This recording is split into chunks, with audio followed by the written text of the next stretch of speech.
Work session of April 8th, 2025 in order.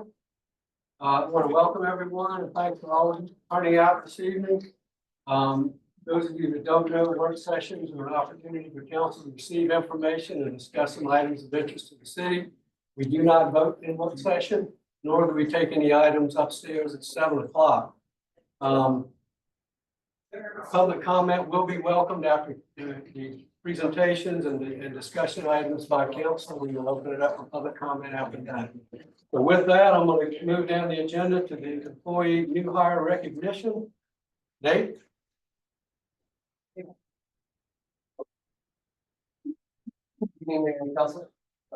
I'd like to introduce one of our new parks employees, Mr. Christopher Pinckney. He is from the Yemassee area. He graduated from Ridgeland. He came to us after doing a stint in the Navy. He was a mechanical engineer in the Navy, and we've been really blessed to get him on board. He's jumped in with the crews, and he's just fitting right in and making it through and helping out a lot. So we're glad to have him aboard. Next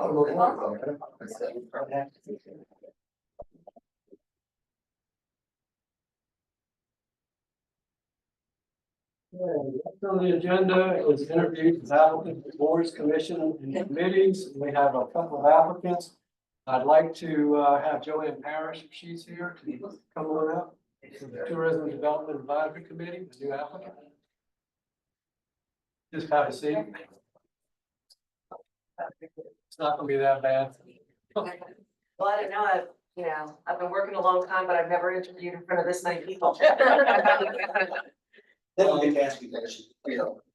Yeah. Basically, what we want you to do is tell us a little bit about yourself for the benefit of the audience and why you think you'd make a good candidate for the parks. All right, well, I've been in Beaufort now for over 4 years. I love the community. I wanted to do something to give back, and I thought this was a really good fit for me. I've worked in restaurants for many years, managing, server, bartender. I've done event planning. And most of my jobs throughout my life have incorporated customer service of some kind. So I thought this was really great for me. I was really interested in looking at, the reports year after year to see who, was asking for money, who was new, who were repeat, and what they were looking to develop. And also, I think I'm a good fit for this because I'm a big picture person, I'm analytical, but I'm also very resourceful and creative. I think I'd be a good fit in reviewing the prospective applicants and their proposals. Looking to see what would determine, you know, would this be a good fit for the community? Would it serve us? Are they being, you know, efficient with the money? So I guess that's pretty much it. Some questions from the council? No, I just thank you for stepping up. We've been trying to fill the spot, and not everybody jumps at the chance to volunteer their time, so thank you for that. And it sounds like you're fairly familiar with the process that we have in place in regards to the application and then what the roles and responsibilities of the board are. Have you taken the time to be familiar with some of the allowed expenses that are governed by the state statute? That I have not. I've looked at what has been allocated. And I did find it interesting because when I reviewed year after year, there was a big jump from 22 to 23. In what was available for proposals. It was probably a response to COVID. And the numbers have been dropped since then. Yeah, okay. And we have a lot of really good board members that are efficient and they'll be able to move you along should you be appointed. Take the time to read that statute, become familiar with it, because it is governed pretty tightly and there's very specific expenditures that are allowed and not allowed. But thank you very much for that. Very impressed with your application. Ms. Parrish, it's a very pleasure, meeting you volunteering for. We've had quite a bit of discussion each time it comes up each year. So I hope with the addition of you, now we'll have a full committee that some of the discussion will be taken care of before you get to it. But thank you. Oh, absolutely. I think, you know, it's a very important committee from my perspective because it's what helps this community grow. So it shouldn't be taken lightly. Thank you. Absolutely. Anybody else? Any other questions? Thank you very much. All right. See, wasn't that painful? It wasn't too bad. Okay, next I'm gonna call out Rita Wilson, Mike Tomey, and Patrick McMichael, if they would join us up here at the table. They are seeking reappointment. So the Historic District Review Board is Rita Wilson, Tomey, the Planning Commission, and Patrick McMichael. Thanks, thank you. Afternoon, and what I'd like you to do, if you don't mind, for the benefit of the audience, is to tell us a little bit about yourself, why you're seeking reappointment, and then I can what makes you a good candidate for that. So, Rita, we'll start with you. Okay, I'm Rita Wilson. I am a current member of the Historic Review Board. My husband and I own Alpha Graphics, which is in the Conservation District, down off Boundary Street. We also own a home in Fishing Point, which is not part of the Historic District, but it's pretty darn close. I have, as I said, served for the past 3 years on the board. And in that time, I've learned quite a bit.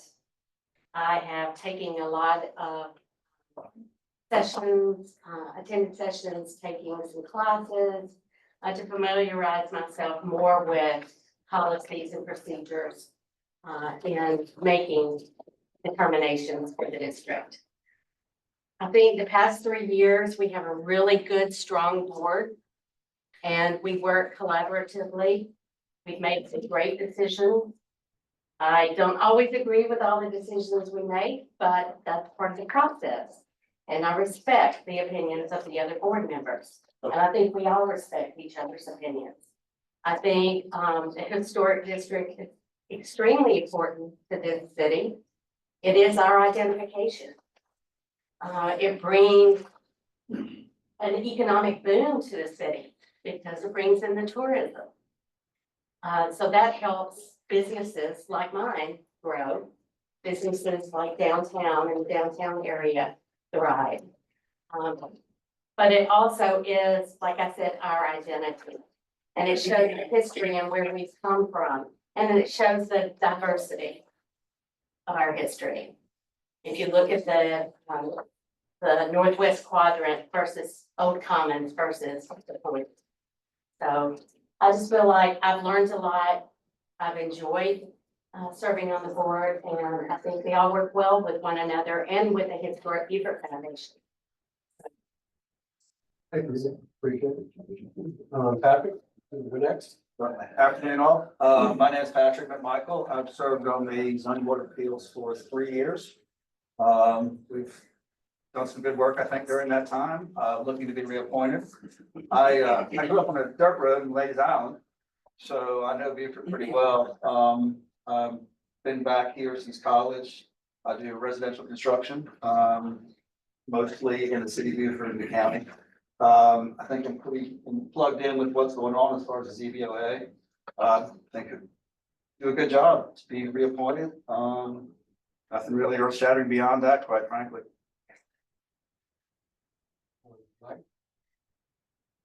Mike Tomey, I think you all know me, probably have read my resume a couple of times.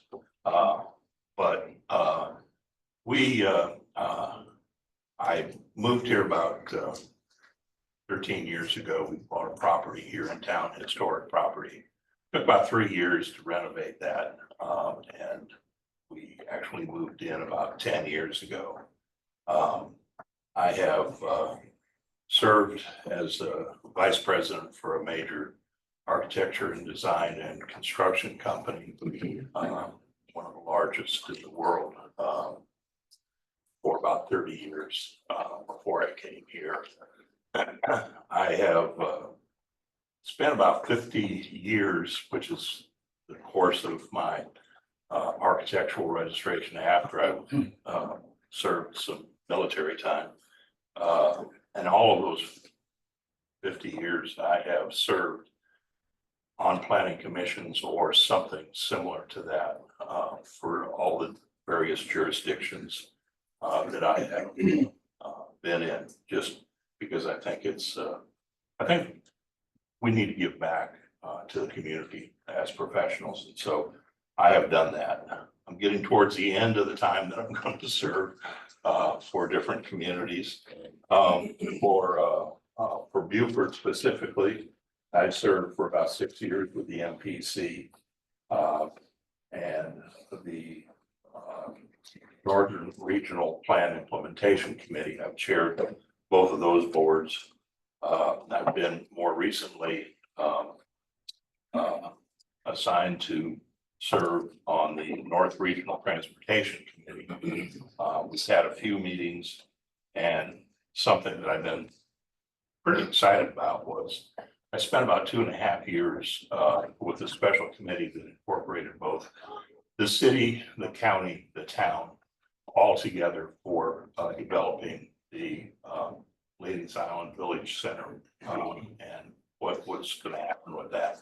It's kind of languished now for a few years, and hopefully we'll find some funding and bring somebody on to help take that forward. But as I did that, I met with all of the owners up and down from the bridge to Publix and the Catholic Church, talking to them about that plan. I also came up with another concept for doing a trolley system here for the city of Beaufort, which would run between the bridges, the town, the city, and Ladies Island, which would cover most of the area's restaurants and businesses, which I think would be tremendous for us. That plan, and I just announced this to the Northern Regional Plan Implementation Committee a week ago, that the Transportation Implementation Committee is looking at implementing that as a possibility. So I'm real excited about that, that I have something that hopefully will last for a while here. That's about it. I'll open the questions.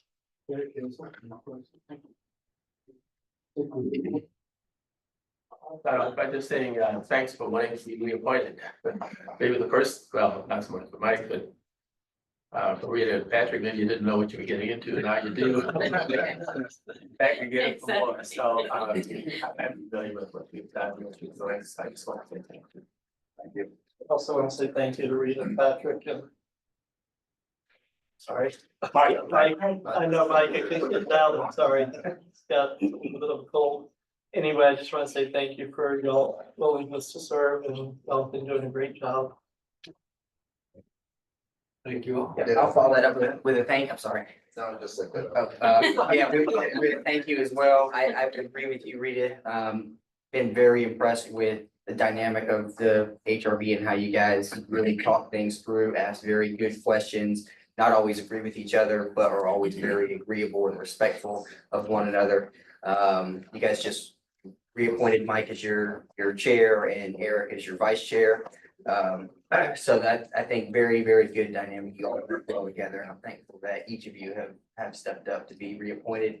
And you are chair of the planning commission and the NERPIC as well, right? Yeah. Okay. Regional planning. Yeah, busy. Very, very thankful for the caliber of experience that we have sitting on these very important boards, especially at times in which we're going through and doing all of these edits to our code. If I had, well, one question, and this can be for each of you to answer individually, and then I will come back for a comment for at least the planning commission. I know the question would be, now that you've served a term on your respective board, what, if anything, have you identified as one of the things that we can do better as a city to either streamline the process or just make it more efficient for applicants coming through? Well, I think as far as the Historic District Review Board, we've already started that in motion by having the HTRC meetings. Having Kurt and a representative from HBF and different members to already sit down with them before they come to our board. So they know what they need to do in preparations for our meetings. That way, they're not wasting time and money, and we're not wasting time. So that's been, I've seen in the past, at least the past year, a tremendous streamlining process by having that HTRC meeting beforehand. So And at least a level of predictability, right? Because they go through TRC and they kind of know what they're getting exactly, before they- they're prepared when they come before us. Right. So, yeah, I've seen a tremendous change. I only got 3 years experience, but I actually think we do a pretty good job of being streamlined. I mean, if you want to hear appeals from the ZBOA, you get your case down there by I want to say the first week of the month, and you're heard at the end of the month. 95 times, well, I can't say 95, there haven't been that many, let's say 9 out of 10 times, that decision will be made that evening. So really, from entering your application to a decision process, it's less than a 4-week process. I think for government, which I'm limited experience, that's pretty good, right? So I'm not sure we could make it a lot more streamlined without making it too streamlined. Right. Yeah. Thank you. I would say that the one thing that I would like to see more of, and that's communication. I think that if we had more communication between the council and board some way, I think it would be extremely helpful. We've got a lot of very critical issues that we've been dealing with and that we're going to be dealing with.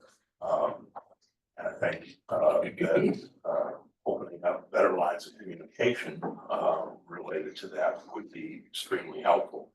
From the board standpoint, I think we have probably one of the best boards I've served on in 50 years of boards that I've had. Now, it may sound a little complicated because we've got 3 attorneys and 2 architects and a developer. And that sounds like it may cause a lot of confusion, but really what it's done is we have been able to really focus a lot on our review of the codes. And so that when we get done with the codes, it's been exhaustively reviewed, and I think it will be good. I think the codes we currently have are lacking in a lot of areas, and we're bringing those up to what we think should be the standard that we should have until we decide to change our codes totally in the future. Thank you. So I'm gonna type my comment, I'm sorry. I'm gonna tie my comment into what you had said in regards to communication, and my comment was about transparency. So TRC and you guys are now having work sessions, and for Kim here, because I see you as well. You do a fantastic job with the minutes. I don't know that I've read minutes as thorough that allows you to really go through and catch up with how the conversation played out and get a full context. So very thankful for what you do, and I know that that is not easy.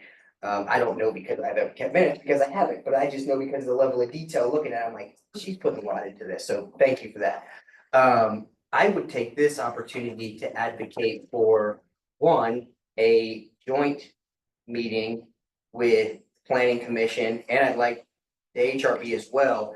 But I would also advocate that you guys have some of your work sessions together, because a lot of what you're planning and a lot of what you're preserving kind of go hand in hand, and a lot of those discussions could complement each other well. So I would advocate that, one, we meet with our boards and commissions for special meetings. We do have time at the back of each month now, but then also for you guys to get together. And I'd be remiss if I left off that I do think, and I've let Scott know this too, it is extremely important for me to be able to go back and watch the meetings. So I know that there's some audio of the work sessions for you guys. Those, in my opinion, and I'm willing to support whatever resources we need to, but I think that all of those meetings, the TRC meetings, the planning commission work sessions, those need to be recorded, just as all of our other meetings. You need to be able to go back, because there is so much benefit in being able to see the discussions play out. Just being at your work session the other day, I could hear the questions that you guys ask, and it could potentially head off the same questions that we would ask whenever we review those. So whatever needs to transpire for those meetings to be recorded and put online on YouTube, on our site, for the public to be able to see, but for council to be able to see as well. In my opinion, that needs to happen. So. Well, we appreciate you being at our last meeting. And we have been doing recording as much as possible of all of our work sessions, because as you said, those are extremely important. The other thing that we've been doing is including the public in our sessions to a very large degree. And their input has been invaluable to us as we've gone through each of the sections of the code. And we do get a little tired, because we are meeting at least once or twice a month in work sessions, and the work sessions we have scheduled for about 4 hours. So they do go on a long time, but I think we are getting value out of that. And I would totally agree with you. Kim does a fantastic job with the minutes. I've never had a secretary in any of the boards that has done as good a job for her. I don't think she really wanted to maybe be nominated as secretary this last time, but it was a unanimous decision. So she wound up getting it. Well, through the screen, I was voting for it too. I was like, yeah, keep her there. Any other questions? So I just wanted to, Paula, I think you mentioned that you'd like to see the communications between the planning commission and the council Yes. improved. So Yes. I don't know whether you want to expand on that now, but I'd like to know your ideas on how you might do that. Well, there's a few different things, but let me just say that I think when you start coming to review of the codes, there's going to be an awful lot of questions you're going to have about why we decided this, that, or the other thing. I think if you watched as we've gone through the work sessions, I think that will be invaluable. But I think as chair right now, I would plan on being at each of your work sessions when you get into those codes, and at council sessions, so that I can be a little bit of a backstop for you when you do have questions. I may not be able to answer everything. I'm not an expert on everything, but at least I can give you some input and support. Any other questions? Again, I thank you all for Very much. seeking reappointment. Appreciate it. Be in touch. Thank you. We're gonna take a 10-minute break and have to move upstairs. I know all of you are here to do the interviews. And so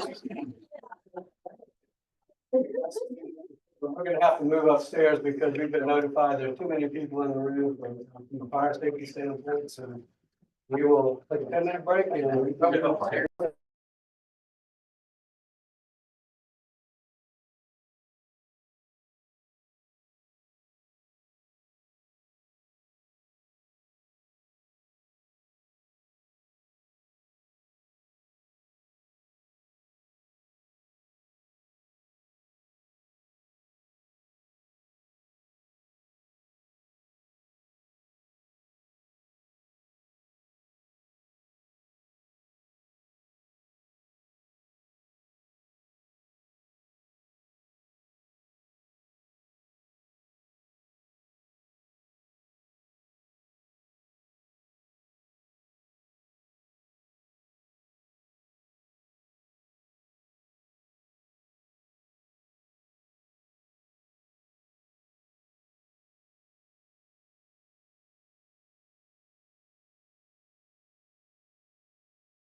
we're going to start the meeting again. Next, we have a presentation from Raul Dominguez on our capital improvements projects update. So, Raul. Good afternoon, Mr. Mayor and Council. Whoa, that's a little hot. This afternoon, I just want to bring up a couple of topics, and then we're going to get into some conversation with Duncan O'Quinn, about the Pigeon Point landing and where we are in that process. However, I'd like to start off with some good news. The Pigeon Point landing temporary docks are in, and the landing is in service. The Battery Shores paving project is complete. So we have a couple projects under our belt, and the last one is Allison Road. We're 99.9% finished with that. All we have to do is do the South Carolina DOT inspection walk, which we're hoping for Friday. If not, it'll be the following week, and that's done. A little background on what we're going to talk about tonight as far as the Pinch Point landing. This is strictly a conceptual plan that O'Quinn Marine has come up with for the landing, for the upgrade and what the future will bring with that landing. We've had some conversation with some key folks in the Pigeon Point community. So our hopes is that as we look to the future of that landing and improving it for future generations to enjoy, that we will all come to a point of agreement and making that a better spot for the city of Beaufort. With that being said, I'd like to introduce Duncan O'Quinn and his team as they will make this presentation to you, the council members. Thank you.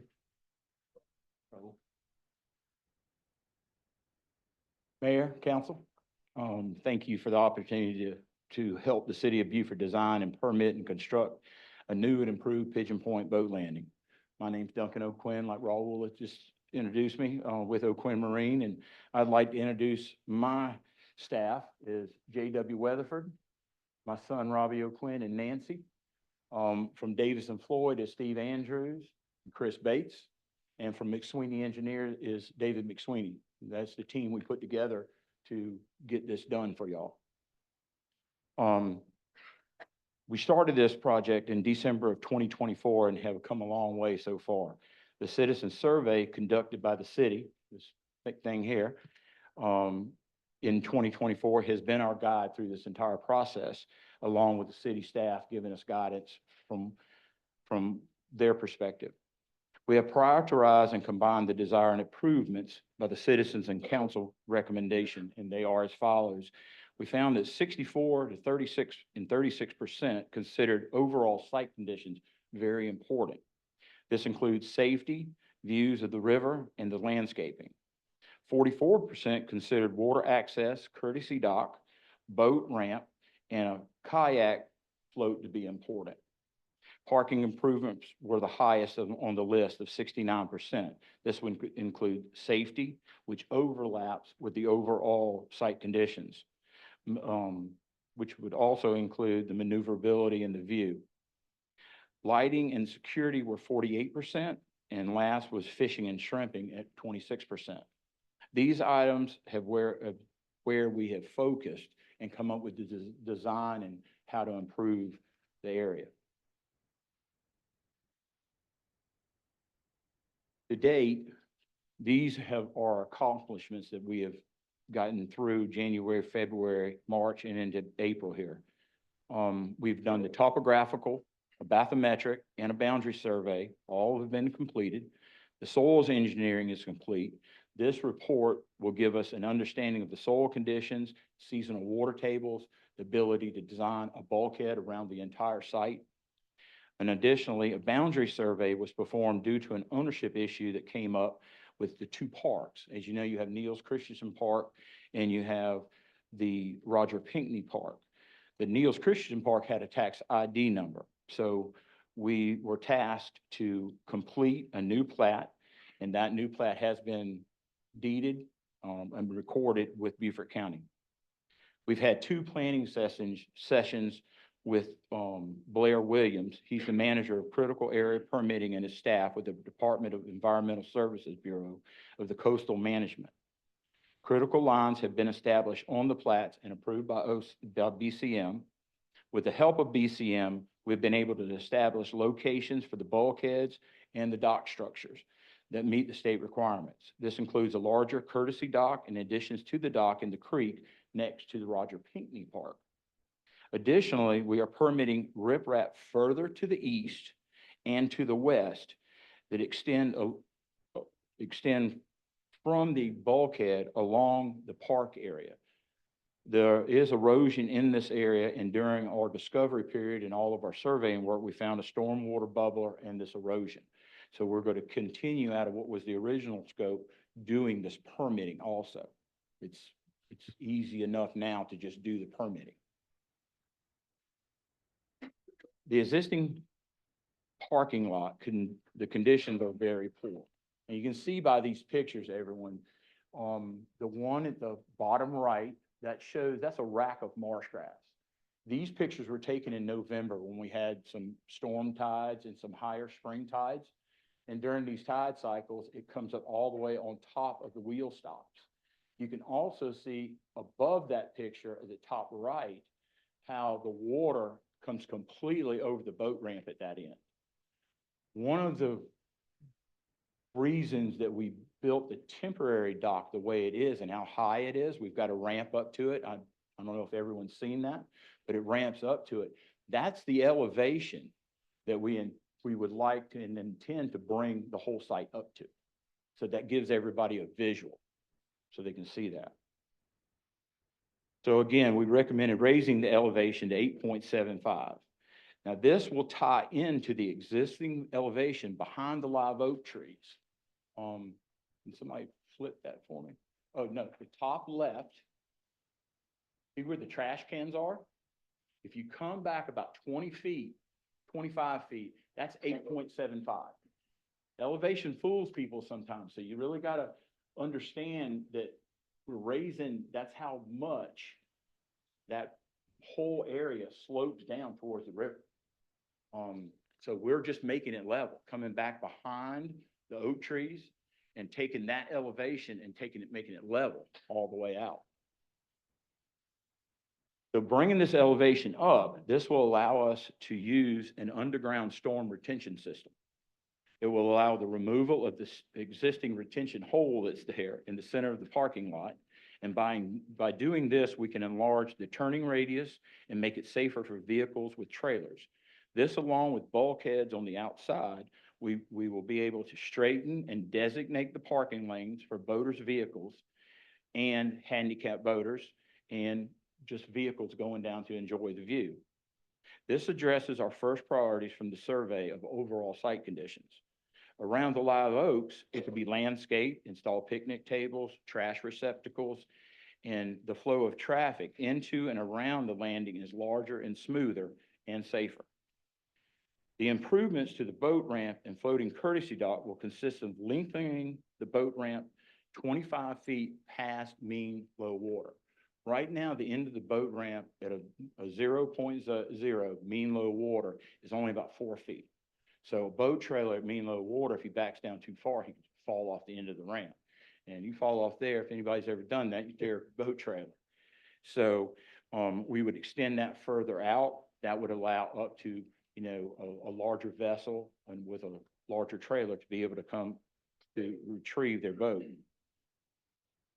The floating courtesy dock will be 8 feet wide in an L shape. It will be like the dock installed at Whitehall. The construction will need to be heavier duty due to the open water at the landing and the location on the ICW. The courtesy dock will run along the side of the boat ramp for 100 feet, which that's what was existing a long time ago. And it will turn to the right for another 100 feet. The boaters will have ample room to unload vessels and be able to tie up to the float to move their vehicle into a parking spot. When coming into the landing, the 100-foot section parallel with the Beaufort River will allow the boaters to dock with the ebb and flood of the tide. This section will also give fishermen ample room to fish or shrimp. 100 foot of floating dock should allow both boaters and fishermen to enjoy this amenity, taking care of the fishing and shrimping part of the survey. We're permitting the existing dock at the Pinckney Park to allow kayakers easier access to the creek. It will have an extension with a ramp leading to a float with a kayak launch. Let's turn to the photos. Can we click that?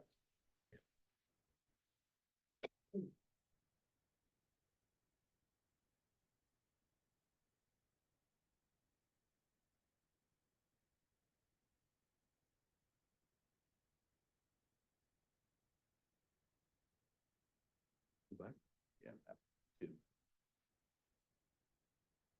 Okay. I don't know if y'all can see it, but to the top left of the plan drawing, you'll see the existing dock. It's in a lighter color. What we're looking at is an extension straight off the front, taking a ramp to a floating dock and putting a kayak launch. We've installed these kayak launches in the Beaufort River for the county and what we just did at the Whitehall project. Which one? You scroll up. Go back up. Yeah, I want to go to the picture and show the Whitehall one. Down. Down. There you go. Bottom right, that's what we just installed at Whitehall. It's a great system. You can lay your kayak in it, the person can get in it, it's got a handle, you just take your paddle and you push off and you can get going on. So to meet the need in the survey for kayakers, we thought that would be the best place. Being in the creek, there's a dock already existing. Only thing we'd have to do is upgrade the dock and put these amenities there. Also, as I discussed about the 100-foot dock at Whitehall, this is comparable to what we would like to put at Pigeon Point. It goes down the boat ramp 100 feet and then turns to the right 100 feet. So this is very similar in size and scope of what we would envision putting at Pigeon Point. It would have to be a lot heavier duty construction.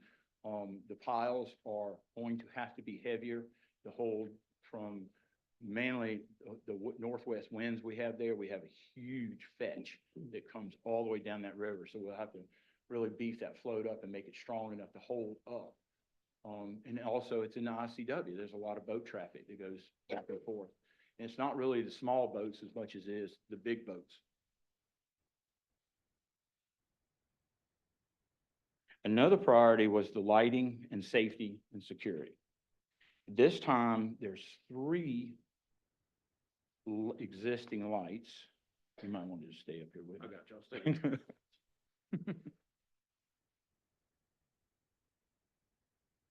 Okay, right there. If you look in the middle of the parking lot, now this drawing is a conceptual drawing of what it would look like when we get finished. But on there, it showed there's a mercury vapor in the middle, right behind what I call the hole. And to the left and to the right, there are 2 on each side, a fiberglass pole with a light on top of it. All 3 of these have been furnished and supposed to be maintained by Dominion Energy. They come out of their transformer on the site. These lights we think are properly located, but we believe additional lighting is needed and move closer to the courtesy dock and to the boat landing, just so when that is built up that we can have lighting directly down where people walking out on it and people getting in and out of their vehicles in that area. We are very aware because there was in the survey, we are considered about what's called light pollution. And the light pollution can go both ways. It can go, to the people up on the hill where they live at home. And also that light pollution can affect mariners at nighttime coming down the intercoastal waterway. I don't know if y'all are familiar with it, but there is 3 turns in that river right there when you come from the air station dock. And there's only 1 lighted turn when you get to Beaufort River. And so we got to do some more studying on that and looking at what we can put there that's going to work well. So we need input from the staff on who or will maintain and furnish these fixtures. And options are, the city can take ownership of them and maintain them, and we can put up a service, or we can continue with Dominion. Chris Bates checked with Dominion today, matter of fact, about security cameras, because there was a thing about security cameras in there. And Dominion will allow you to put your own private security cameras on those poles if you so choose. We've discussed solar and are still looking into those options, you know, while we're going into permitting. So that's where we're at right now. With this plan, with this design, we have come up with as much parking that is feasible. The underground retention is a big win for giving us more space to be able to stretch everything out and make the parking lots. Building the bulkhead like we did at Whitehall also continues and squares everything up so we get more space. Doing the extra permitting now, and you can see at the top where that line goes around, that's permitting for that bulkhead. And at the bottom, we've got riprap, and we're going to permit that. Like I said, that's out of the scope of what the RFP was, but we just feel that you can do it now. You got 5 years. That's how good the permit's good for 5 years.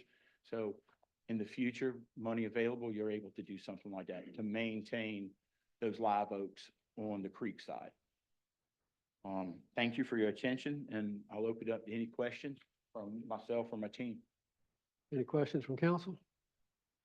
Worried about the live oaks that sit there, can we, Say that again, sir. live oaks, I'm a little worried about the live oaks. We are, that's what we're protecting. One on the side, the only tree that has to be taken down in here is that one cedar tree. There's a cedar tree on the right that is too low, and it's in the water. There's not much we can do about that. There's no way we can save that. The live oak trees and all the oak trees in the middle and the oak trees on the left, all those will be saved. Okay, it's not much chance of them being hit by boats or anything like that as they come in Oh, through? no, they're out of the Okay. way of the parking, yes. sir. Okay, that's what I want to make sure Yeah, they're yeah. protected. What else, Josh? Anybody? I do have one, but Mike can go first. Let me just add, thinking the bulkhead comes up on what would be the air station side, the creek side, Mhm. on the right-hand side. Is it proposed to continue on in front of Pinckney Park as well? That's what we're going to permit for. In this scope of work, it's only going to be the permitting. What we had discussed in this first phase would only be in the parking area and what we call the landing, the boat landing and parking.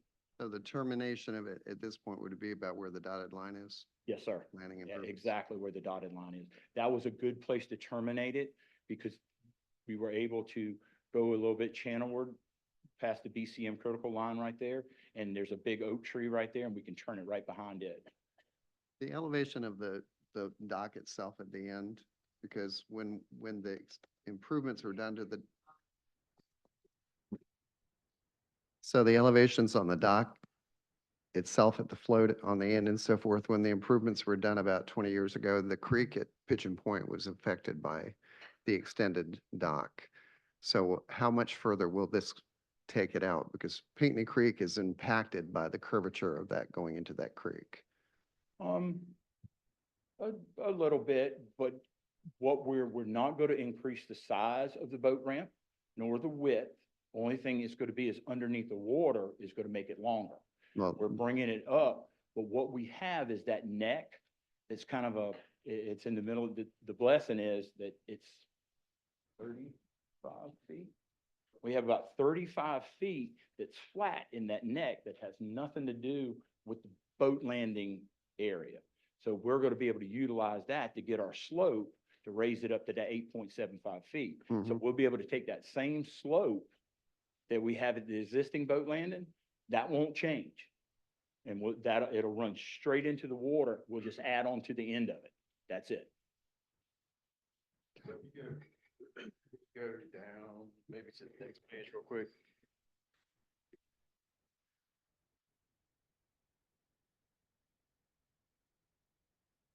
Up. That's nice. So while you're getting there, I'll just say like, the concern about the live oak trees, in the center of the park, sorry. The concern about the live oak trees at the center of the park, or the park area, there will be curbing around that. We're maintaining the island, pretty much as is, with the exception of the piece nearest the landing itself. The retention pond area. Yes, so the retention pond area, mosquito pit, we're looking to put our water quality features underground. So it'll be better for maintenance, better for the folks visiting the landing. You won't have the trash collection and that sort of thing going on. There is the concern about the cedar tree. The reality is the cedar tree is at an elevation much lower than what the landing needs to be at for the longevity of the boat ramp. So I really would venture to say within a couple of years' time, if you do nothing, the cedar tree goes away regardless.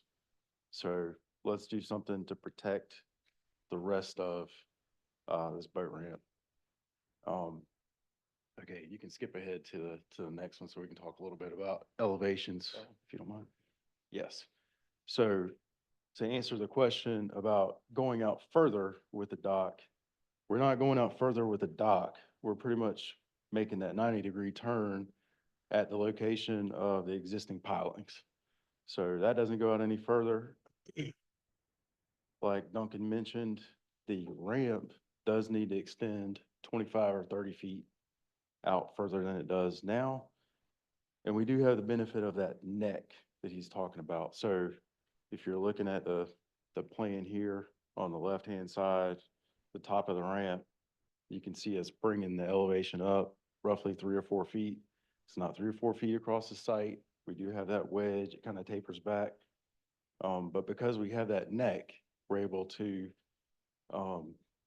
maintain the location of the ramp and not have to go out further into the river and potentially have the impacts that you're referencing to the creek there.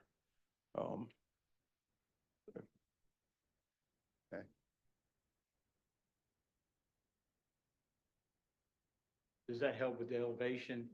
Because we're not, I understand what your concern is. If we went wider, it would impede more into the small creek coming out of there. The curvature. We're not gonna go that any further. Right, but the curvature of that creek comes out right across the base of the boat ramp. Correct. And a little bit behind it.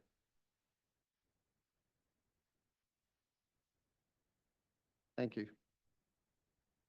Josh, did you have a comment? So my question was in regards to the ramp as well, but you guys did a good job answering that, I think, and clarifying the concern. I'll ask this and maybe you have an answer for this, maybe not, but when you guys were doing Whitehall, was light pollution mitigation the same concern? And if so, what was done over there? So, sorry. So yes, there was a concern there. Obviously, we weren't right on the intercoastal waterway, so we had a little bit of flexibility there. We did not have property owners directly adjacent to the landing itself. But we did have to contend with the highway. So we were restricted. We had to use full cutoff fixtures, keep the light focused on the area that we needed to have lit. Yeah, safety is a concern.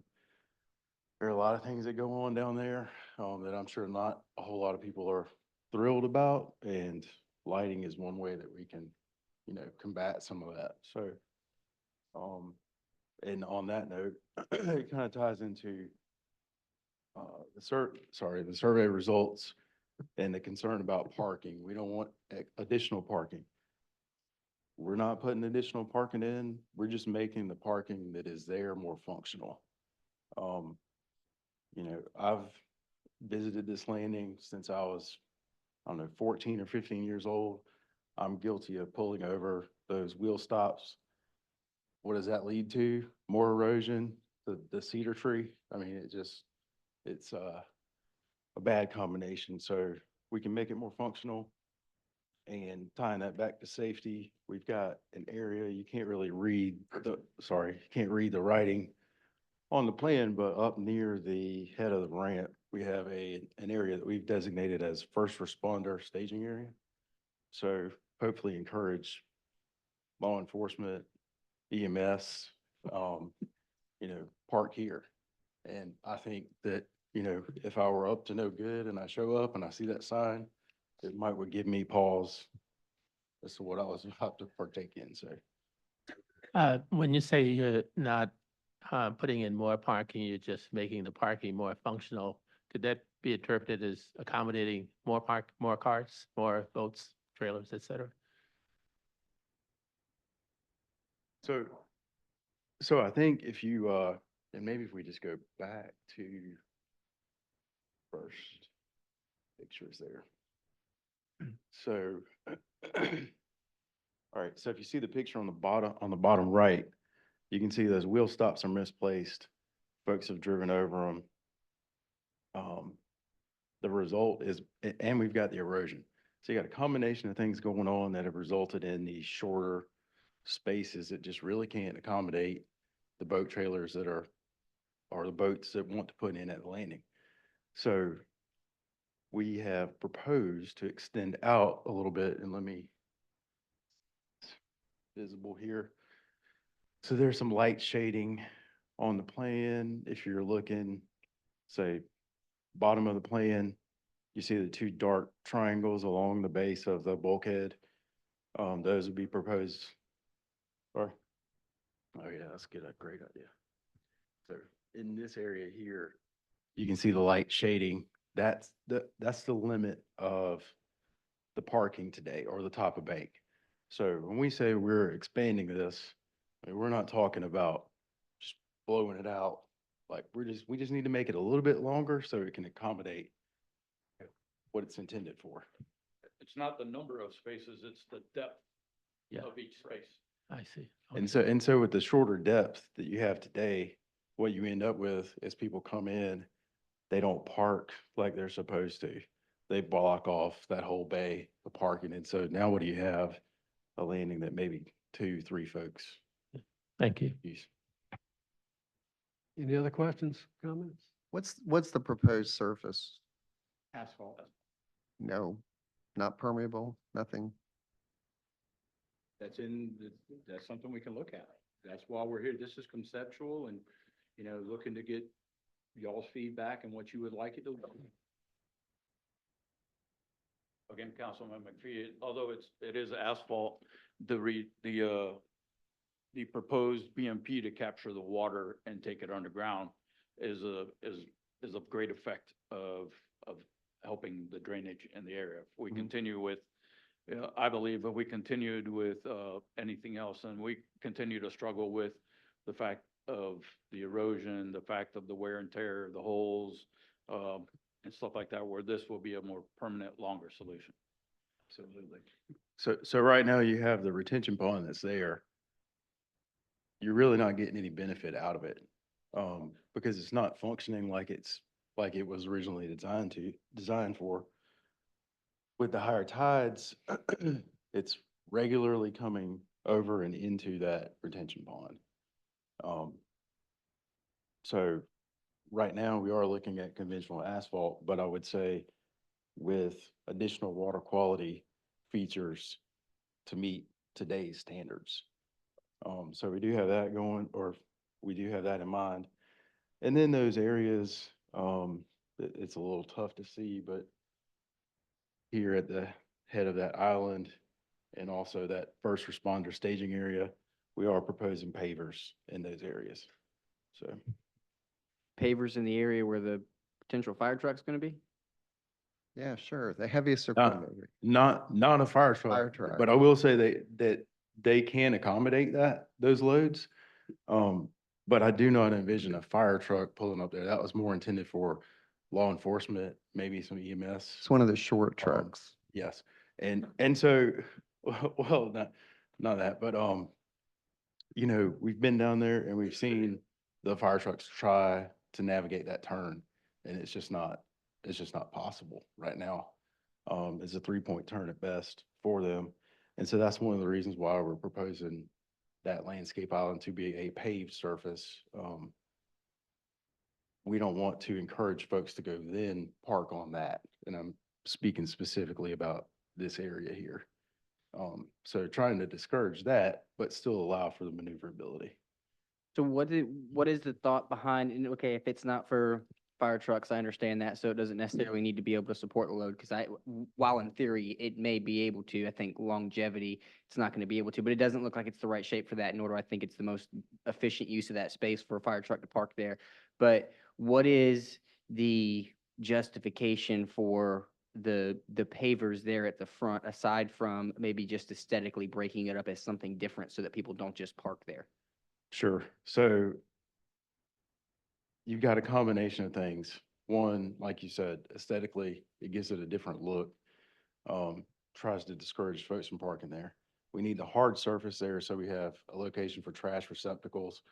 If the city decided to do something with porta johns in the future, you would be able to accommodate that. And then it's just an area right at the head of the ramp. So all intentions are to grade this thing to drain away from the water. But in the event that you had a big storm event and something happened like that, you know, at least it's a little bit less paved surface or asphalt paved surface. But it's, I would say more for the aesthetic, but we do need the hard surface. Thank you. Raul, do you have some other things you want to go over? If not, I'd like to ask the public if they have a question or two while we're up here talking about the boat ramp. No, sir, we're good. Okay. Does anybody in the public have a question they'd like to ask? If not, you got anything else, Raul? Okay. Okay, good. All right, next on the agenda, thank you all. Appreciate that. Is a discussion on the 2026-2028 strategic plan. JJ?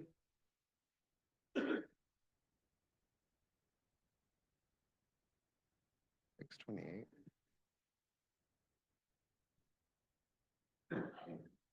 Right, good evening, council. As you'll remember, back on February 24th, 25th, and 26th, we held our annual strategic planning retreat at the Beaufort County Black Chamber of Commerce building. Remind the public that entire meeting, or all 3 days of that entire meeting, are available online for viewing. The retreat was facilitated by Mr. William Stipp of the Bridge Group LLC Management Consulting. And attached to your agenda is a rough draft of just the text of the strategic planning document as we captured it after those 3 days. I'm not going to go through and read every one of them, every section of it, but I'll remind council we had some updates to the vision and mission statement. We have our 5 key focus areas, and within each focus area, we have guiding principles. Those are sort of broader statements that they're principles that we try to operate by as a whole for the city. Within each focus area, we also have initiatives that are tied to a guiding principle. Now, the initiatives are where things start to get more specific. Some of the initiatives may be SMART objectives in and of themselves, or some of the initiatives may need to be broken down into SMART objectives.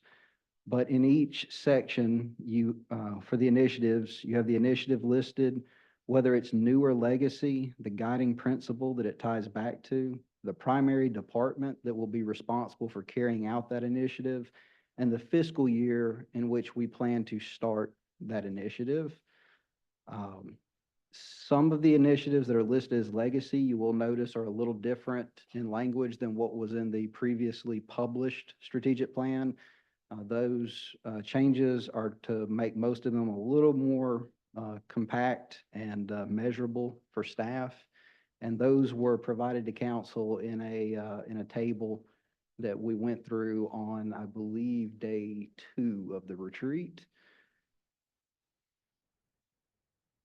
So having gone over kind of the overall structure of the strategic plan core elements, does council have any specific questions or feedback about the way we've captured this? Oh, one thing before I do go to council, something that we've not done in the past with each initiative, they will be broken down into a performance portal in Airtable.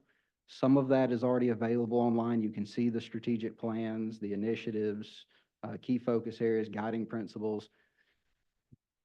Excuse me, but each department will have an annual plan of work.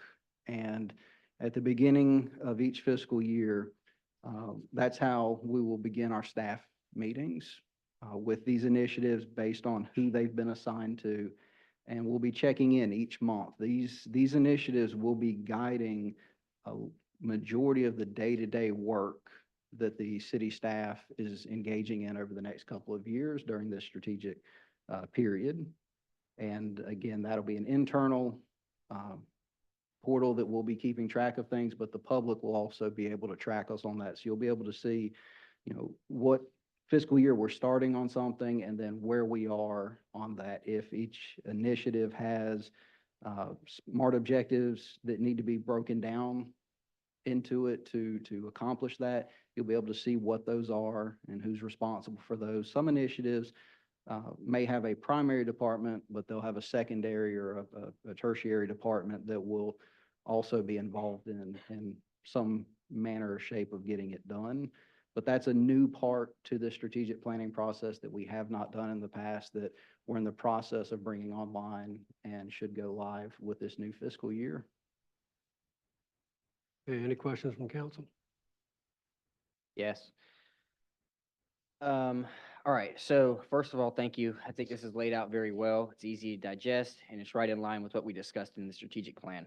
I have one recommendation, and I know that our resources are limited, so then it limits the amount of things that we can tackle this year versus next year, which is kind of why this is laid out the way that it is.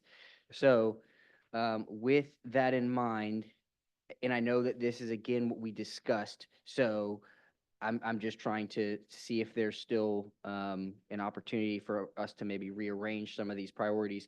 For me, and I don't even know what this looks like. I know that this is going to take, us involving the private sector, the citizens, maybe a task force of some kind, but the new Explore Development incentives for increasing family and youth entertainment is set for FY '27. And the department over that is Community Development. So my question is there the opportunity for us to maybe switch that with another initiative to move that up front and have that discussion or task force stood up in FY '26?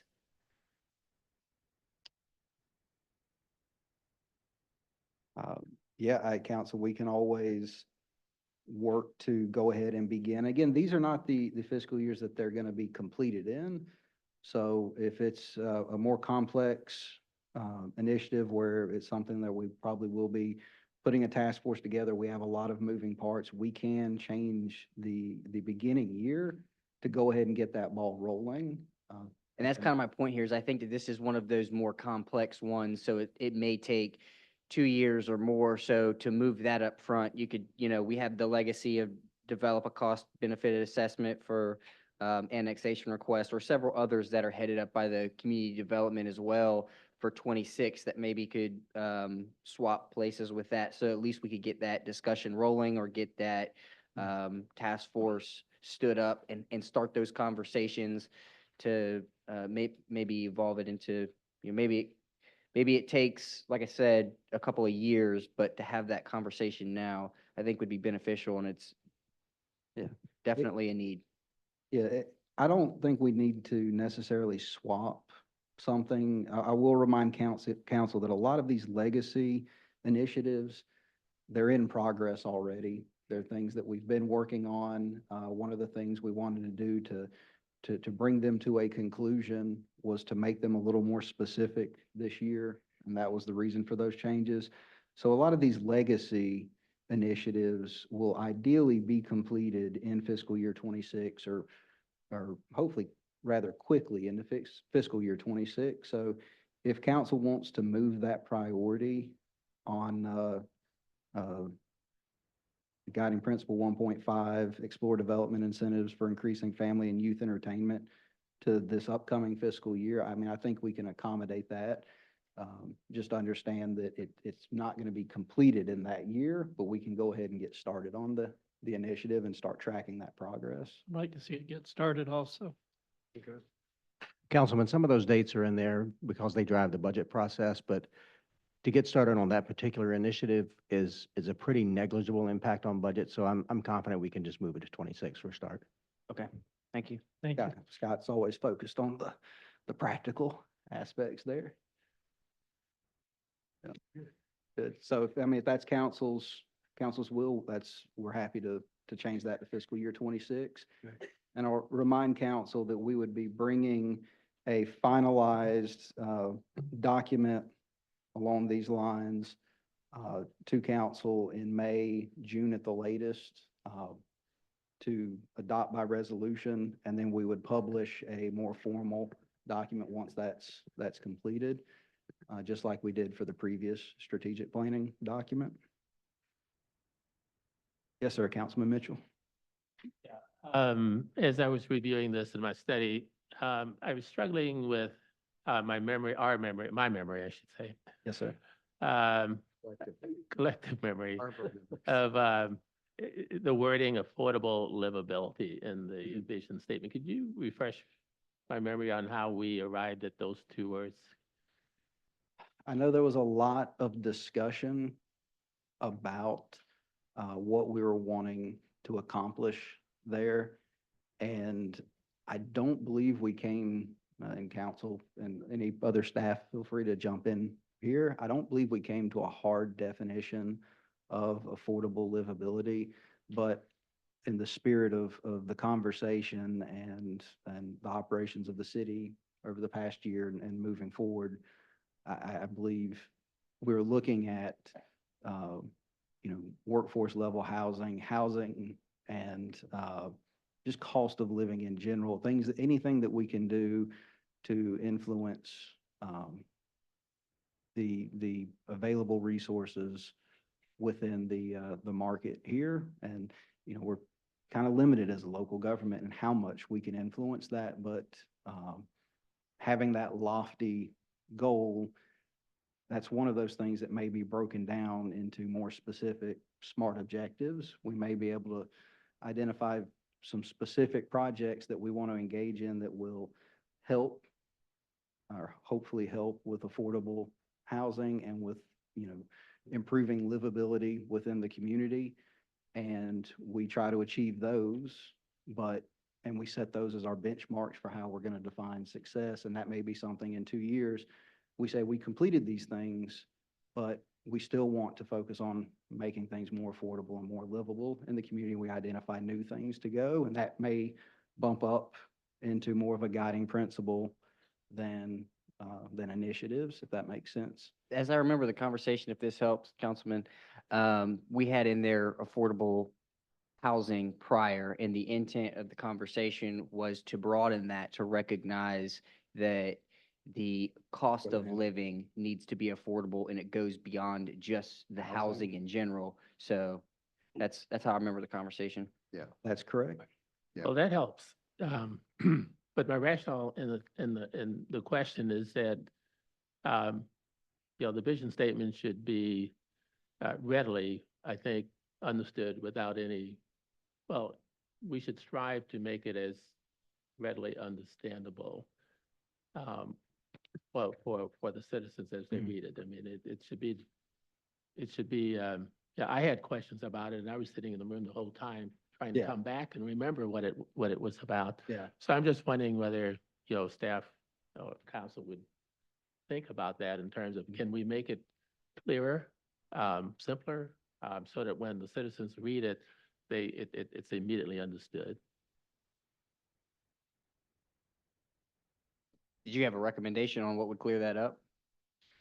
I've been struggling with that. That's why I'm asking the question, because I wasn't coming up with it, but when I read it, it just didn't jump out at me as what it meant. So I actually kind of Googled the word affordability and livability and, ChatGPT and all that, trying to get my head around it. So, but just because I was struggling with it, maybe others may not have that problem. And council, I will remind you that a vision statement,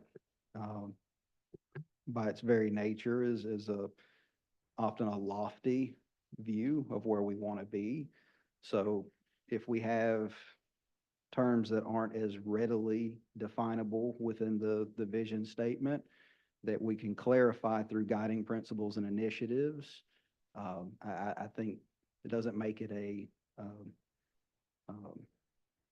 bad document or a bad vision statement. But I do agree with Councilman Mitchell that we want to make it as clear as possible, because we do want to be able to actually achieve that vision in some manner. Any other questions or comments? Thanks a lot, JJ. Appreciate it. All right, thank you, council. Under discussion items, item C, which is Parks and Tree Advisory Commission, we're going to postpone that discussion until a later date. So we'll move on to number B, which is placing a moratorium on development. I'm responsible for putting that on the agenda tonight. And the reason I did so, I've had a lot of conversation with people, a lot of people concerned about the growth, not only in the city, but in the general area.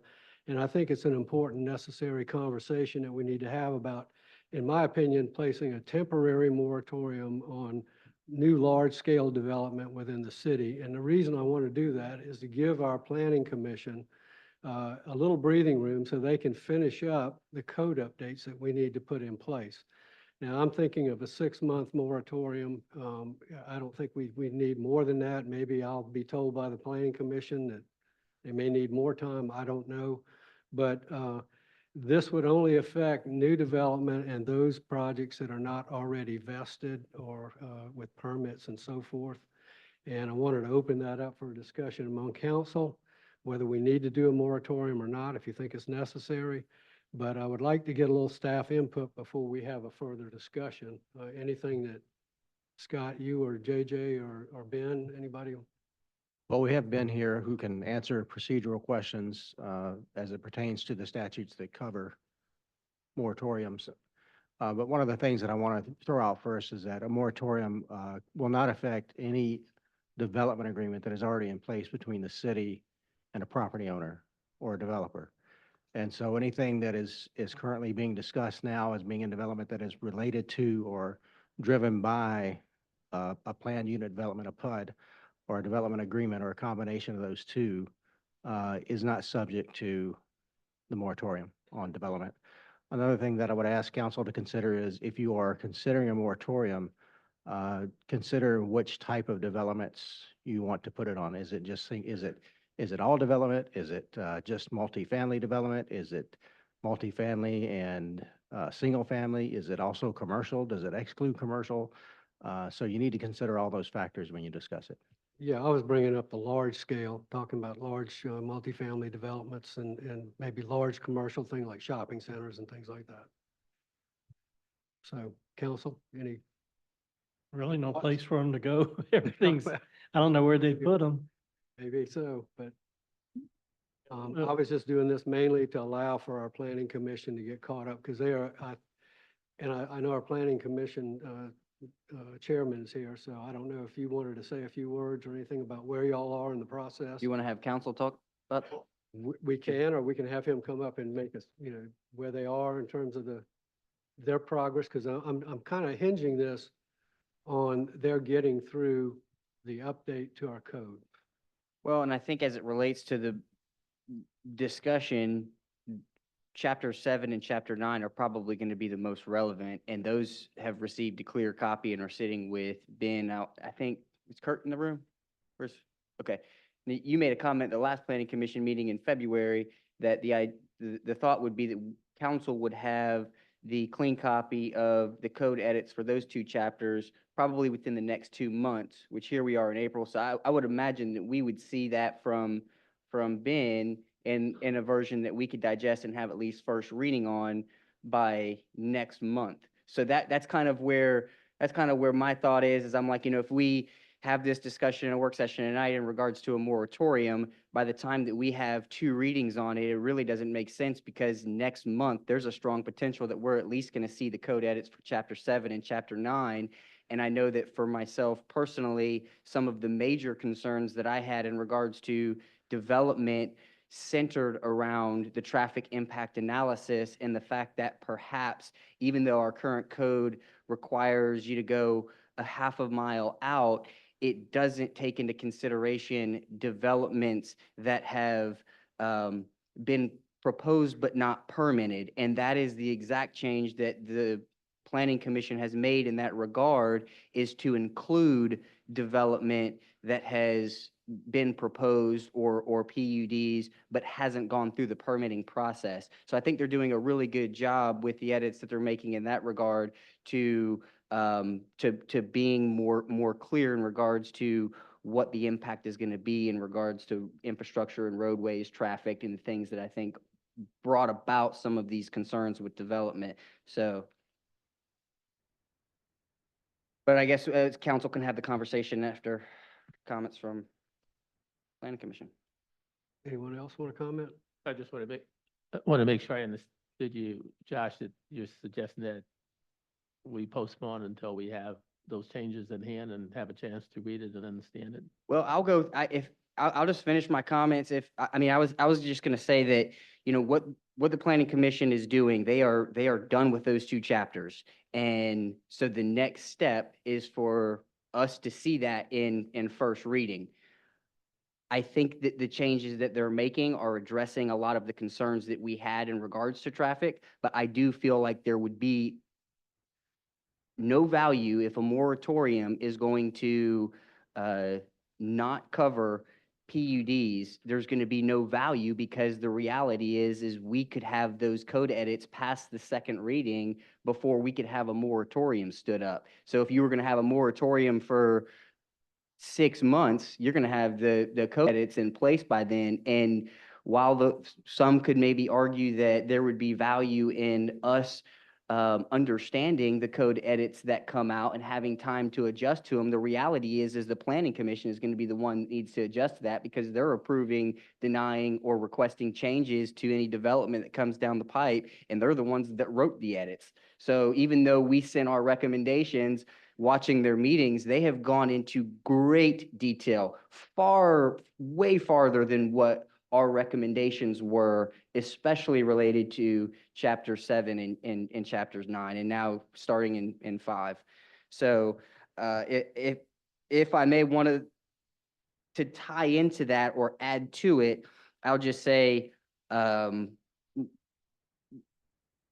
lot of our plans, even though I think we could have probably done better at making sure that we didn't impact or overburden our infrastructure. Water, even though Beaufort Jasper is close to cap, it self-checks. It's, you know, if you don't have water, you can't build it. So it almost, and we've seen that play out in the city of Beaufort, they don't have the ability for water, so they can't build until they do, whether they invest in a pump station or somehow you have to get over that hurdle before you can start the development. So that's why roads and traffic are the bigger concern, because you would want that to be addressed up front. But in our plan, so you guys stood up the Affordable Housing Task Force in 2019, and Mayor, you led that, right? Or were chair? Yes, you were chair of that one. And one of the 9 recommendations that came out of it was to increase options for 2 to 3 unit dwellings, row houses, apartments, housing in different zones, areas now restricted to single family housing. Amend the ADUs to increase 1 to 2, the number of ADUs allowed in T3S districts. And then it talks about how the city concurs and supports with the stated objectives, provide workforce housing for the growing Beaufort Jasper economy. Here we have a housing trust that not only has a lot of effort gone into standing that body up, but we're pumping millions of dollars into an effort over the next 10 years to try to provide workforce housing. And if we put a moratorium in place, Port Royal has one in place. They just voted, or they're getting ready to vote to potentially extend that for another 6 months. So here in the two municipalities where all of these previous plans have identified a need for more dense development specifically for workforce housing, we're going to restrict that even for a period of time. The county code, and if I'm understanding it right, just reading the development code, they literally do not permit affordable housing by definition in every single zone across the board except for C5. So if Beaufort County is restricting affordable housing, and then we're going to put a moratorium in place, and Port Royal's going to put a moratorium in place, I just don't know that that gets us to where we want to be in regards to providing workforce housing, which was identified in all of these previous plans. And here we talk about in our vision statement, affordable livability. We talk about encouraging diverse housing concepts that target a wide variety of options. We talk about ensuring development services are continually streamlined, efficient, customer-focused, and responsive to support new growth. We have our number one priority on the CDBG. Hold on a second, let me get there, 169, I know where I'm going. I put these little markers on there, but they just don't stick like you want them to sometimes, they fall off. But here, our number one priority identified in CDBG is programs that promote new affordable rental housing and incentives. So I have the same concerns, I think, Mayor, that you have, and that I think a lot of members in the community do in regards to the development. Born and raised here, I hate to see some of the new growth that we're seeing, and I do want our focus to be preserving our historic and our charm that we have outside of the historic district. But I believe a lot of those are covered in the edits that we're seeing coming out of the Planning Commission. And with just following those meetings, my expectation is to see that at our next meeting. And then I've requested from Scott that maybe we get it ahead of time. Just in those two chapters, we're going to have a couple of 100 pages to digest. Yeah. You could see the clean copy in their agenda packet, and if you haven't done so yet, I would definitely encourage it. It's very meaty, but start reading those couple of 100 pages now and be familiar with what those edits are, so that we don't have to try to play catch up at first reading. But let's go ahead and get those first two readings knocked out, and April, May, June, we could have that done and implemented mid-June before we could even get a moratorium in place. Yeah, you're correct on that part, but going back to the affordable housing, yes, I was a chairman, and we did talk about ADUs. We wanted to have more infill and all that. The ADUs that we did, for instance, in the Pigeon Point area where they allow two, my thought was when we did that it was going to be long-term rental. That would help with the affordable housing issue. They've turned out, in the most part, to be short-term rental. And I think that's a bigger issue and something else we need to address going forward, because it's taking housing stock off the market. It's turning it, we have investors that are investing in these things. I don't mind people if they own the property and it's on their property and they want to rent those as short-term rentals, that's fine. But I'm talking about outside of owner-occupied or owner-adjacent property. We got an issue with short-term rentals, in my opinion. And I think people in Pigeon Point are probably a little concerned about what's going on there, or could go on there. Well, and and I've met with members of Pigeon Point community that want us to get that on a work session. And so I would hope to see that on a work session very soon, so we could have that discussion too. That's kind of my thought on the moratorium. Valid points. I mean, if 7 and 9 are the big chapters, I agree. 'Cause yeah. Traffic is the big issue for most people, because that affects your quality of life. Mm-hmm. So, Traffic is a big issue, and a moratorium does sound good on the face of it, but it's not going to affect what's going on in Cane Island, Upper Cane, Lower Cane. It's not going to affect it. It's not going to affect all the housing going on in the Salem Point area, all that area. All that's a done deal already. All these other projects you see coming up, it's not going to affect them one bit. So I don't know what the moratorium would accomplish, really. It's more of a statement from council, that we don't want to see development, but which, you know, we want to see development, but we want to see smart development, smart growth. Yeah, and I agree, and I'm bringing this up, like I said, for the conversation. Anyone else? Mitch? or- Mike? Okay, so the thought is, by the time we even put one in, by the time the second reading, And most of it would be complete.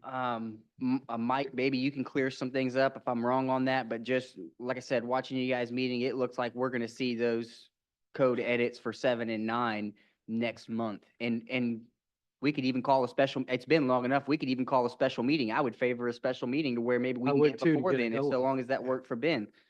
Yeah, and Mike, if you can kind of fill us in on where y'all are and where you're heading with the planning commission, give us a heads up. Kurt's probably back there with a Yeah. ice Kurt, you can bucket come on up his too. head, Y'all I can think, buddy up. but, we are really working hard and we're spending a lot of time and we're trying to do it right. And we have a fabulous board and the staff is really good.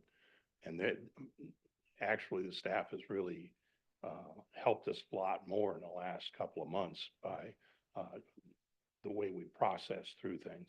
But where we are and what we're doing now, on the 9th, I have a meeting with Mike, head of chairman of HRB, and he and I are going to talk. And they were, I hope they're going to get any comments about that chapter to me, so I can share it with our board before that meeting or shortly afterwards. But the intent would be that that needs to come to you because that's an important chapter as well. All the chapters are important. Chapter 5 for tree preservation and canopies, we're just getting through that, and we're gonna, I think, be through that in our next session. We're pretty close to it now. We just have to modify some of the language we have. That's got to come before you because that's important. We have so much impact on any current applicant on each of these chapters that it's become very, very confusing to the applicant, to us, and to the public because we're kind of caught in between the old code and what we're trying to produce as a new code. In addition to the fact that the Planning Commission is now also the Design Commission. So we're covering both of those. And it gets a little complicated. The sooner we can get through this process and have a code substantiated, or at least the sections approved through city council so we can implement those, the better off we are. And I would say that I hope that y'all can go through it easily or more easily because of the way we've gone through it. But if it takes you much time at all, you're going to have to add that time to the process. So here we've got the historical section, we got the canopy section for 5, and then we've got 7 and 9 that are all just about bundled, ready for you. It's more of a question on when you're going to get to it. Now, the next chapters we're going to cover right after that are 2 and 4. So those are going to be covering the architecture and design in those chapters. And that'll probably take us a little bit of time as well. But I think the chapters that we've already covered and that are coming to you are probably the most important chapters that I can think of right now in the code. Not that they're all not important, but those are pretty important. Well, thank you. Anyone in the audience want to make a comment one way or the other? Ms. Farrelly, please give us your name and address. You know the drill. Diane Farrelly, 2415 Oak Haven Street. And I wanted to just give enormous gratitude to the Planning Commission. They've been working incredibly diligently and thoughtfully for almost a year and a half now on widespread code amendments to correct some of the unintended consequences of the form-based code adopted in 2017 for recommendation to City Council.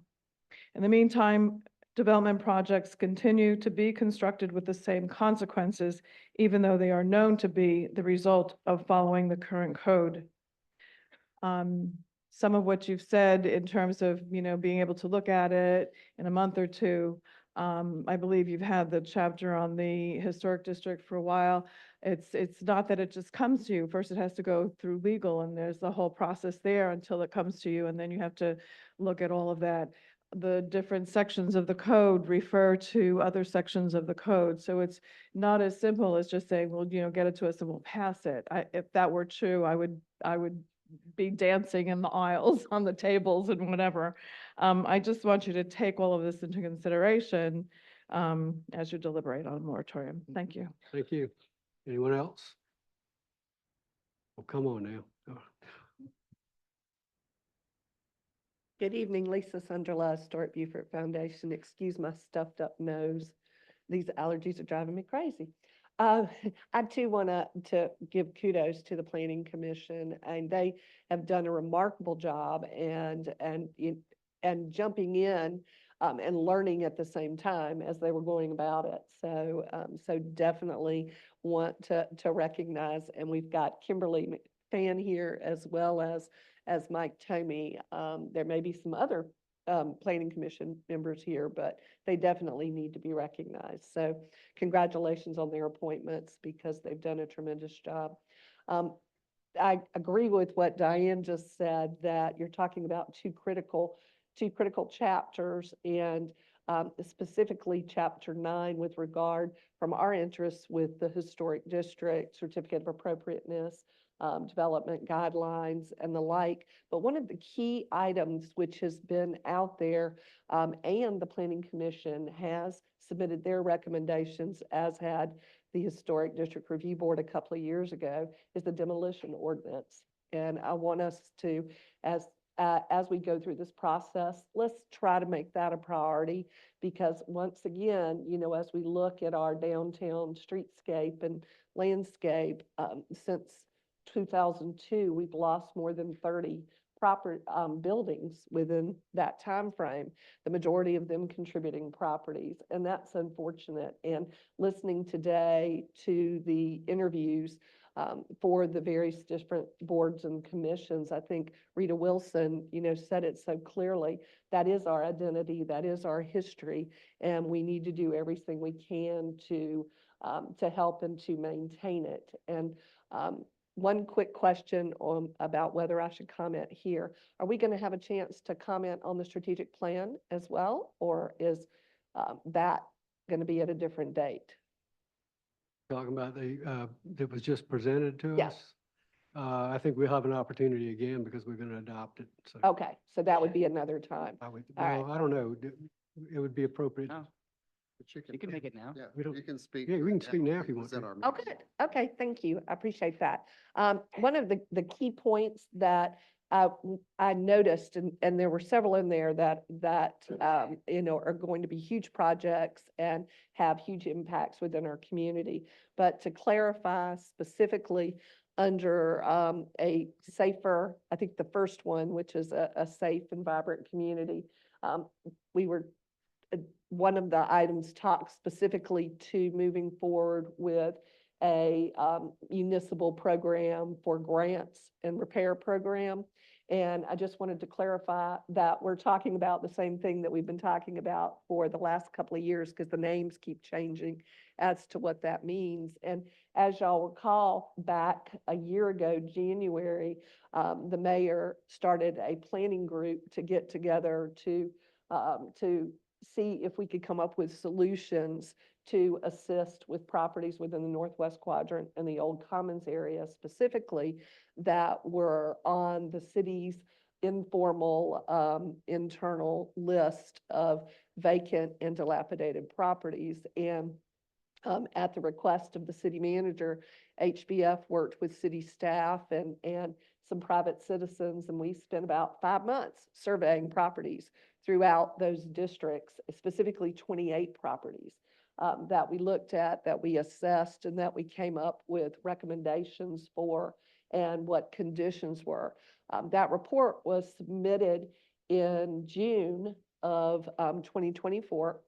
And since that time, we haven't had any activity or action. The city moved forward, thank you, with allocating $50,000 in the new budget, but I know there are other citywide interests as well with that project. So I just want to make sure that we're still on the forefront with moving forward with creating some sort of a neighborhood repair program within the historic district. Councilman Mitchell did a tour with us back in October through the district. Neil had wanted to come, but at that time, I think you had COVID. it wasn't COVID. Yeah, yeah, you were not able to do that one, but we're happy to do that again. And on Friday, the Historic District Review Board is doing a workshop where we're going to go and identify those projects and walk around and take a look at them and familiarize the Historic District Review Board with them so that they're aware of it and also get their input and comments with regard to the direction of it. So I would just ask that y'all continue that as a priority, because one of the concerns is the properties we assessed a year ago are in much worse condition a year later. So let's not keep putting it off. Let's do what we can to move forward with this. And I shared with y'all at the retreat that our board of directors, Historic Beaufort Foundation, has committed the revenues that we're going to get from our Lafayette soiree this year to go towards a collaborative project with the city to help initiate that program. So we look forward to continuing the discussions and working together with the group to come up with the correct direction. So thank you so much. Appreciate it. Thank you. Dick, I see you in the background. I'm sure you're going to have a comment. Thank you, Mayor. I do. I'm Dick Stewart, and I don't currently live in the city, but I expect to live in the city at the end of May. We currently have an interest in the city. Over the years that this country has been in existence, the employers have been a big force for workforce housing. We've lost that a little bit in the recent years for whatever reason, and I won't go into that, but our two major employers here are the Air Station and Paris Island. There are others that are significant, but just so we'll know, the shortage of workforce housing, in my opinion, and in the opinion of others, is the single biggest risk to the closing of our military bases, because the civilian and enlisted personnel need a place to live. And I highlight that to you, which I know is not news to you, Mr. Mayor, and some of you councilmen, and we appreciate your service, so you know about this. But Laura Ulrich, who is an economist with the Richmond Federal Reserve Bank, which is a district we fall in, participated in a session in November that some of you attended. Mayor, you were there. And she pointed out at that time that if you measure the ability of a family earning a median income, and you put it down on a chart, against their ability to purchase a median price home, and that's using 30% of their income to pay for their homes, which is a national standard. That if you look at coastal South Carolina, which has had a lot of growth since COVID, and this area certainly is experiencing that, in the Myrtle Beach area, there has been some of those. In the Charleston area, there's been more, partially because the Charleston area extends out into suburban counties. There's been some housing built out there. But in the last 24 years, there has not been a single house, not one house, that a median income family could purchase in either Beaufort or Jasper County. So the theory that land costs less in Jasper and you can make that work has not proven to be the case. This is approaching a crisis because we know businesses are closing, either some days or completely. In Hilton Head recently, some businesses announced, 3 restaurants and a grocery store announced they were closing because they could not get employees. I can tell you for a fact there are businesses that would like to open here, some owned by people who live here, that are not doing it because they don't think they can get help. So as you deal with a moratorium, and I understand traffic, and I understand overdevelopment, and I understand it's easy to hate a big ugly apartment building because you don't know anybody that lives in it. So let's blame all that stuff. But I can tell you because of the traffic pattern I take most mornings and most afternoons coming in and out of Beaufort. There are a huge number of people on our highways that don't live here. They either work here or they live here and they work somewhere else. And that's generating a surprising amount of traffic. It'd be worthwhile to do what you did one time in the past, which is to stand at major intersections and ask people where you're coming from and where you're going. Because assuming that we stop development, we may change some things that are happening now. But if we don't deal with this workforce housing issue, we're going to have a huge problem. If you look at the West Coast, there are places where a little 1,000 square foot house on a tenth of an acre is selling for over $1 million. I'm not suggesting we're close to that here, but we're a lot closer than we used to be. So the founding fathers and the economic activity and the National Park Service, when they looked at the Northwest Quadrant as part of the historic district, said that this was the first place in the United States where formerly enslaved people could own real estate, put themselves in the business of creating intergenerational wealth by the ownership of real estate. If I look at the statistics for retirement, I am told that more than 60% of the people have no retirement savings, and over 75% of the people have less than $150,000 in cash. I don't know if that's true or not, but I do know that for my parents and for my grandparents and most of my other relatives, owning home was a big piece of their retirement plan and their family intergenerational planning. So I'm not sure we need a lot of high-priced additional stuff coming online. I'm not sure we need any particular thing to stop, but I am absolutely confident that there will come a time when someone will get sick and they will go to the hospital in an ambulance, but that ambulance may be delayed because the crew that would normally respond to them had to go somewhere else, and there aren't enough people here to respond to that.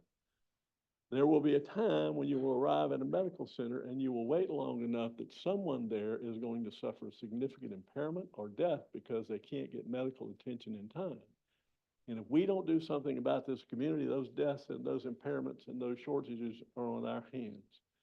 I'm not a professional planner. I don't have the answers. You got a great planning staff. You got committed people trying to do stuff. But as we do this, I would suggest to you that living life the way we lived it 50 years ago is not available.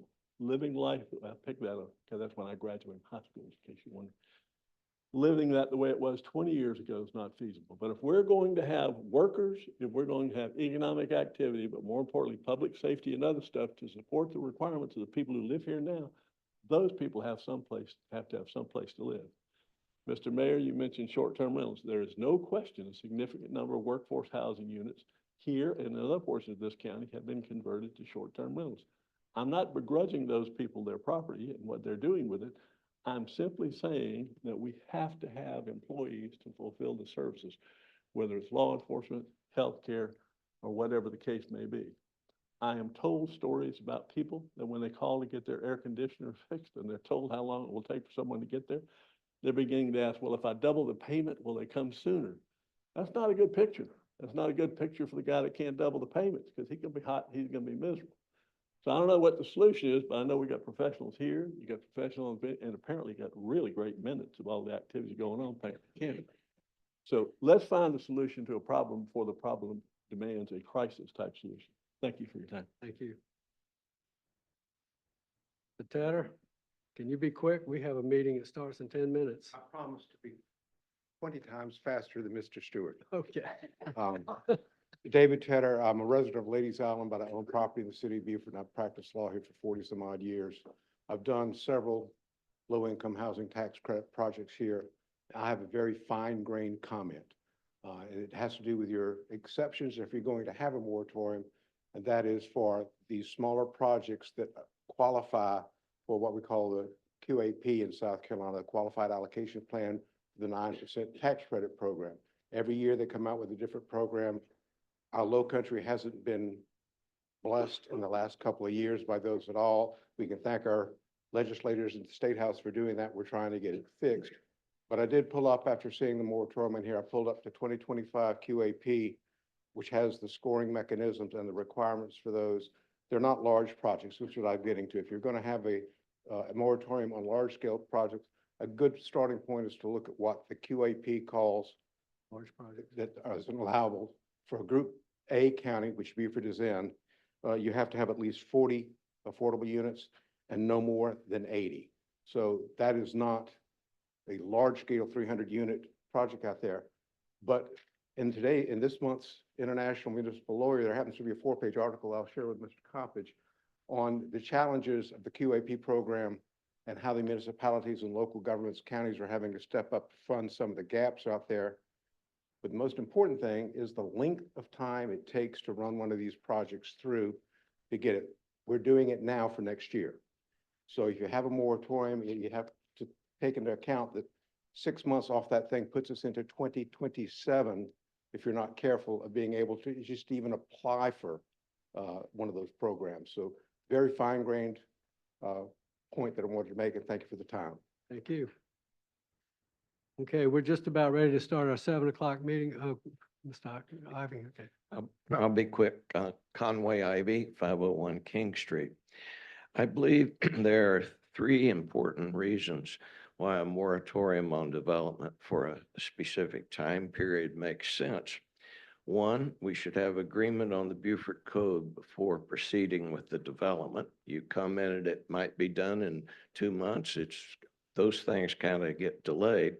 But I think continuing development before agreement on the code is getting the cart before the horse. 2, we have been discussing for years amending the demolition ordinances. Demolition by neglect should have a sunset provision. The demolition ordinances should have a requirement that you cannot demolish a structure unless you have an approved plan to replace it. There needs to be reasonable maintenance requirements in order to make these 2 ordinances work together. A development moratorium will allow time for this to be accomplished after all these years, and hopefully that could even be accomplished in 2 months or 3 months. The third issue, and we've talked a lot, all of us realize about the traffic issues. These are complex issues, as Mr. Stewart mentioned, their workforce housing, people having to travel a long way. We build more units here, that increases traffic. And I think increasing traffic and congestion is a sure way to harm our quality of life and the Beaufort experience. But this is a county-wide issue, and with many interlinkages. When traffic studies are done, they're being done on a piecemeal, ad hoc, limited basis, and not part of an overall plan. For example, I believe the 2,700 units that Beaufort has underway were approved either without a traffic study or one with extremely limited scope. I heard mentioned earlier, maybe a half a mile or that. Now, this is not just Beaufort's problem. It's being repeated on an individual ad hoc basis throughout the county, resulting in these unforeseen traffic problems. There is little or no coordination between communities.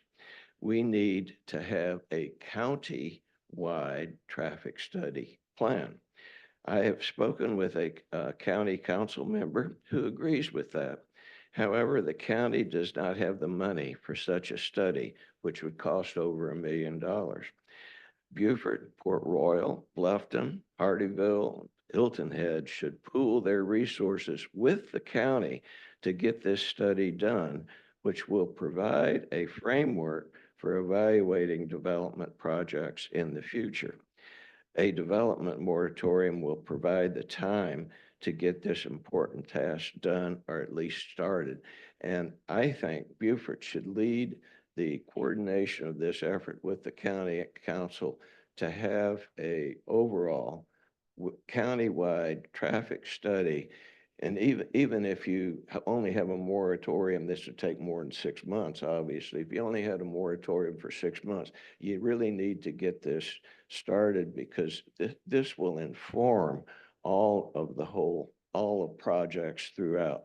And so, conclusion, it's logical to me to establish a temporary development moratorium so we can accomplish these 3 important objectives that will inform future development and hopefully maintain Beaufort's unique sense of place. Thank you.